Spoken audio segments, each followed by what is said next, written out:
Hello everyone, I'm Gökhan Tosun and this is my EEE352 term project, a cavity resonator. A cavity resonator is a hollow body composed of conducting walls. It contains electromagnetic waves reflecting back and forth in the resonator and used to store electromagnetic energy. Some frequencies resonate with much larger amplitude and they are called resonant frequencies.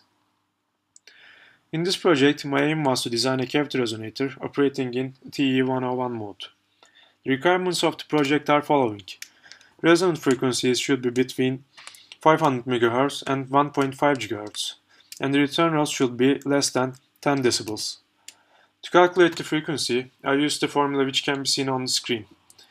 Since the mode of the resonator is TE101, the value of the parameters M, N, and P is equal to 1, 0, 1 respectively. U is the speed of propagation, and it is equal to 3 times 10 to the 8 meters per second.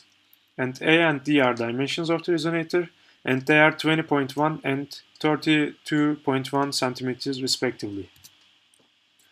Replacing the parameters with corresponding values results in a frequency of 880.5 MHz.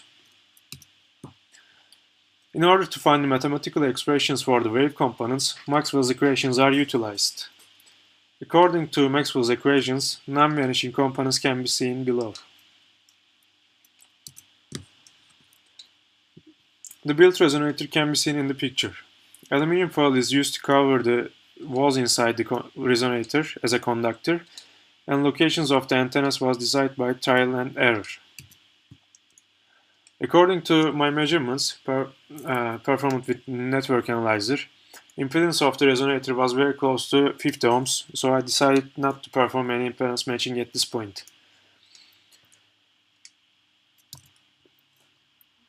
Another measurement performed with network analyzer to see if the resonant frequency is achieved.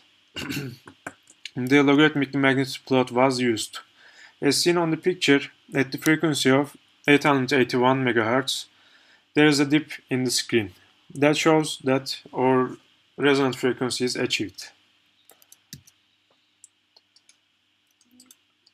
The applied input is 1.2 volts and the measured output is 802 millivolts as seen in the oscilloscope screen.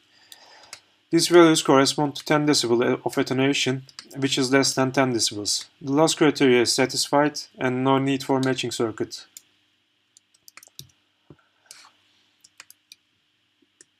And conclusions are the following. The built resonator was not a perfect resonator. It provides 4 decibels loss, and the reason for this loss can be the usage of the packaging tapes instead of aluminum tapes, maybe the imperfect covering of the box with aluminum foil, and soldering quality of antennas may affect the measurements.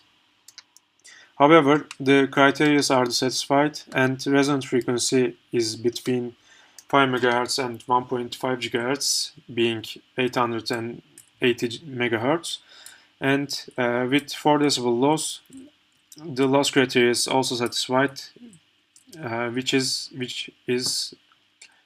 the loss should be less than 10 decibels. So thank you.